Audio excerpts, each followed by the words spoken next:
Yan, nagre-record na. Totoo na to. Ba't nakababa? Yan. Ito. Hindi na to rehearse kasi pang second take na to. Dami namin sinabi. Hindi pala naka-record. Game. Pag-usapan natin yung mga tinanong ng ayaw. Teka. Kain ng kain eh. Di ba nauna ka sa sa pila? Ako sumunod. Ang gagawin lang, iaabot mo lang yung boarding pass mo kasama yung passport. Yun lang muna. Tapos, ang unang ginawa nun, pinatingin agad sa camera. Sa'yo? Oo. Parang yun muna. Tapos after nun, nagtanong na siya. Ang una niyang tanong, first time ba yun na magta-travel sa ibang bansa? Sabi ko, first time ka ako. Tapos, susunod na tinanong kung saan nag-work. Sinabi ko, yung company. Tapos, hiningi yung ID, company ID. Tapos binigay ko. Yung ID mismo, may kasama pang list. Tapos ginanong ko sa harapan niya. Kinuha ko yung ID niya. Sinagot ko sa kanya. Yung tinanong susunod na tinanong kung ilang taon na nag-work doon. Tapos sinabi ko kung ilang taon na. Tapos tinanong ko yung position. Tapos sinabi ko na accountant. Parang gumanon siya. Parang hindi ko alam kung nag-agree pa. Tapos after nun, tinanong kung sino ba yung kasama. Tapos sinabi ko yung girlfriend ko kako. Tapos tinuro ko. Naka-white ka ako. Tapos after nun, tinatakan na. Mabilis lang, parang lang sa akin. Halos 3 minutes. 2 to 3 minutes lang yung naging interview. Tapos yun lang. Tapos si Gabi mga mga 6 minutes. Oo eh. Magkasunod na ba tayo? Mga siguro 20 seconds. Nauna ako ng 20 seconds. Ikaw. Yung una sa akin yung student daw ba? Or unemployed. Tapos sabi ko employed. Sa akin tinanong agad ko student eh. Kung ano kasing gusto niya. Hindi mo daw kasi abot yung counter. Yung height. Hindi ka na makita. Munti ko na hindi umabot. Oo. Hindi sabi ko employed. Tapos anong company daw? Kasi sinabi ko yung company. Tapos yung purpose of travel. Sabi ko vacation. Pa nga loading pa ako doon. Hindi ko naintindihan noon una sabi niya. Nilalapit ko pang gano'n medyo mahina kasi boses. Kaya kami bumubulong kasi bawal mo dito. Naman na kasi yung boses. Hinihinaan ko. Medyo Rinig na rinig yung usapan. Oo. Para kaming mga magkakamag-anak dito. After nung company, first time travel ko daw ba? Sabi ko, yes po. Tapos, ininigay yung return ticket. Oo. Then, pinigay ko, doon ako nagtagal kasi medyo magulo yung bag ko. Siyempre, pa. Nanap ko. Parang red flag kasi kapag yung may dala ka pa ng envelope. Sa akin nga, inubot ko pa na nakatupi eh. Yung sa akin, naka-prepare yun na nakatupi. Oo, sa akin. Inubot ko nga sa kanila Nakatupi. Abot ko, binasa niya. Tapos nakita niya yung pangalan. Ano, my God, si Ronel. Tapos sabi ko, boyfriend ko po, siya naman po yung kasama ko. Tapos sabi niya, dalawa lang kayo. Opo ako. Tatanong mo sana kung sumama. Dapat tinanong mo kung gusto niya sumama. Kaya rin tinanong ulit yung company. Ang sarap natin. Sige. Ang sarap naman, hindi mo lasa Hindi yun, tinanong ulit. Pangalawang beses niya tinanong. Sinabi ko ulit. Tinanong ulit yung company. Tapos parang nag-type siya. Parang siguro hindi siya familiar. Hindi siya familiar sa name ng company. Sinerch niya. Sa Google. Tapos, siguro sa Google. O sa Facebook. Tinanong niya GPT, kung ano yung position. Tapos, yun, sabi ko, side payments. After nun, tapos na. Tinatakalan niya. Wala nang tinanong kung ilang taon. Pero yung ginawa sa'yo nung una, parehas tayo na pinicturean muna yun. Tinuro niya yung camera. Hindi ko pa nga nakita kung ano tinuturo niya. Nasa harapan lang yun Oo nga.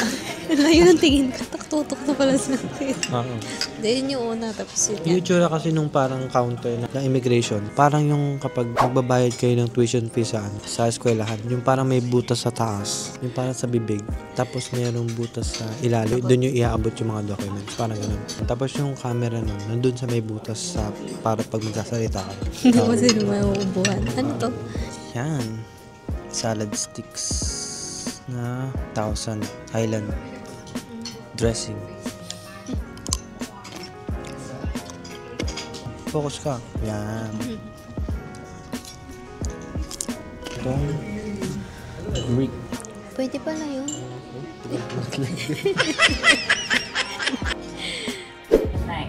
Thank you for waiting. The forward door is now open. You can now play once again. Thank you for making your moments happen with Cebu Pacific as we're staying here in Bangkok. Thank you.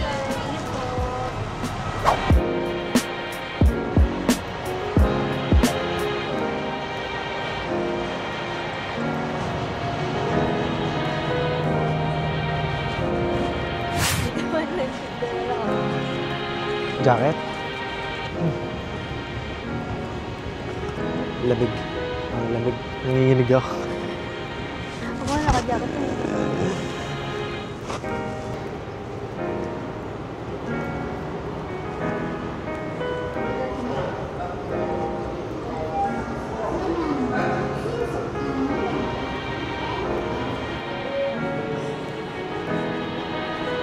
Lamig. Lamig.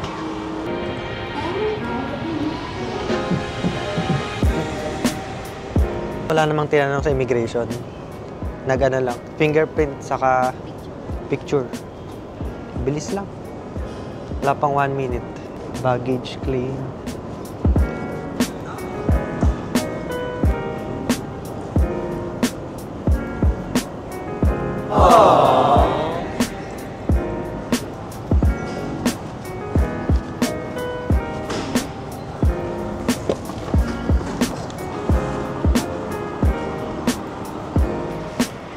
Gate 5.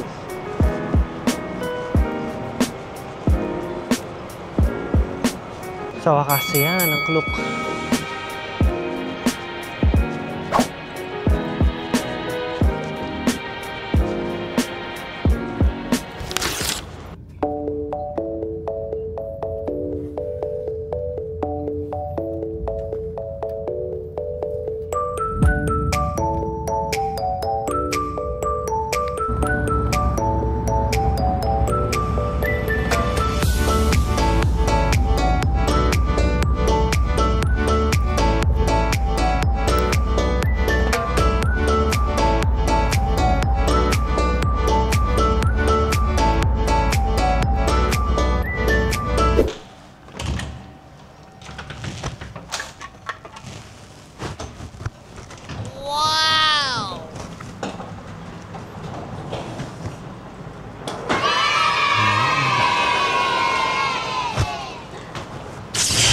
Yan.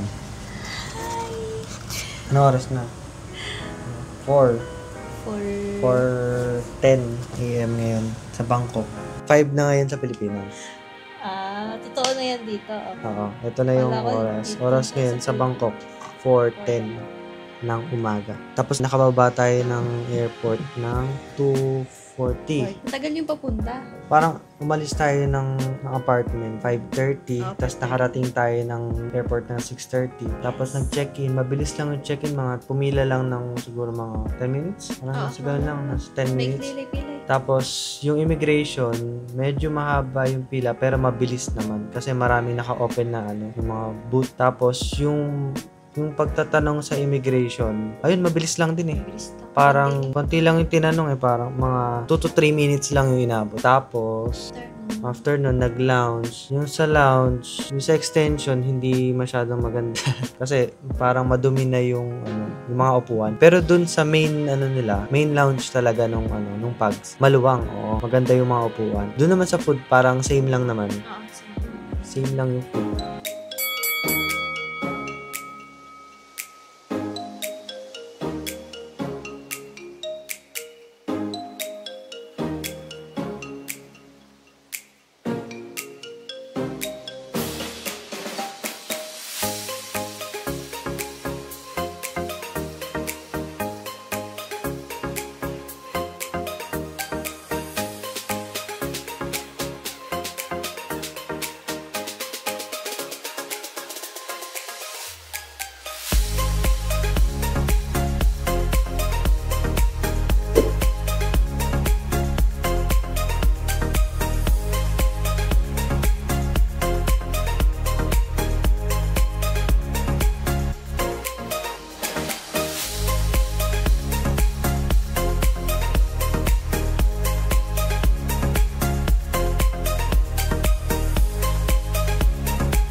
Medyo na-late din yung yung pag-take off nung eroplano kasi madaming lumilipad ata. Traffic. Oo. Parang nakalipad yung eroplano ng mga 12:30 na. Oo. Mga nasa ganun, 12:30. Pero yung pag-landing dito ng eroplano sa Suvarnabhumi, mabilis. Parang nasa 3:30 sa Philippine time, tapos 2:30 sa Thailand time. Bangkok. Mabilis lang. Tapos after nun, ang gagawin lang, medyo mahaba yung lakad. Parang mga 10 minutes yung lakad. Tapos, sasabihin naman sa inyo nung mga flight attendant kung ano yung sasabihin nila kung saang belt pwede nyo i-claim yung baggage nyo. Tapos, dun kayo lalabas. Bago nyo i-claim yung baggage, dadaan muna kayo sa immigration.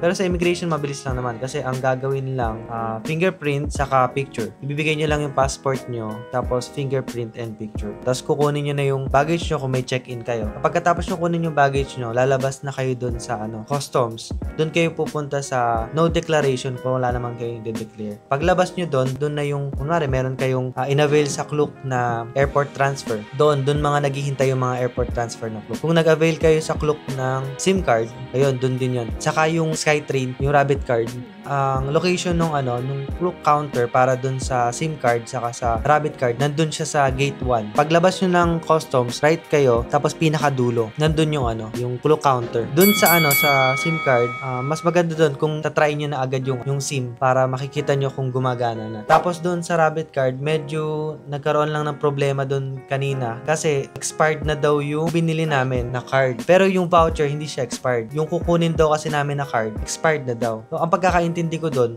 parang hindi na available yung card na binili namin nung December pa kasi kami umorder. Ang sinasabi nung nasa Klook counter, i-cancel na lang daw yung binook na Rabbit card. Tapos, mag-avail na lang daw ng bago. Yung una kasi, may 200 Thai baht na value yung card. Tapos, nung nag-book ako kanina, nasa 100 na lang. Baka nga hindi na available yung una. Pero yun, magbubook ka lang naman. Tapos, makukuha mo na agad-agad doon after mong mag-book. Tapos, nag-avail din kami ng Klook Airport Transfer. Yung location nun, nasa gate 3. So, meron naman silang parang mga bond paper doon. Tapos, nakalagay yung pangalan kung sino yung nag-book. So, madali nyo lang makikita. Sila na bahala hatid sa inyo papunta sa hotel na pinili nyo. Yung sa amin, sa Picnic Hotel.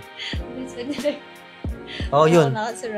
Mabilis mag-drive. Yun kasi yung tatak ng mga driver dito sa Bangkok. Tapos, magpapakita kami ng clips. Ayun. Magpapakita kami ng clips nung kung ano yung room na to. Ang in-avail kasi namin yung Superior King room nga. Maluwang naman siya. Okay naman. Malamig yung aircon. So, yun ang summary ng aming day 1. Ang nakalimutan natin. Ayun. Ang nakalimutan namin, yung pag-withdraw. Kasi, namadali tayo dun sa sa airport transfer. Kasi nga, bibigyan lang ng isang oras. Kunwari, ang arrival nyo sa Suvarnabhumi, sa amin kasi 2:45. Merong free na waiting time na 1 hour. So, hanggang 3:45 sila maghihintay. Kami kasi kanina, dahil dun sa hinanap pa namin yung Klook counter, so doon kami nagtagal. After namin makuha yung sa SIM card saka sa Rabbit card, 3:30 na. Kaya hindi na kami nakapag-withdraw. Ngayon, kung makakapag-withdraw kayo, mas better. Meron din ata doon na pwedeng magpapalit ng peso na mas mababa. Kaya kami, dito na lang kami maghahanap ng ATM na pwedeng pag-withdrawan. Wala tayong pera. So, that summarizes our day 1. Puro lang, travel. Biyahe. Puro biyahe lang. Walang tulog. 4:25 na, March 22. So, sa magiging next video namin, mamaya lang, ng 9 AM, pupunta naman kami ng Chatuchak para mamili na ng mga pasalubong sa damit na isusuot sa buong trip ng Bangkok. Ayun, sa mga temples. So, stay tuned. Tulog na kami. Bye.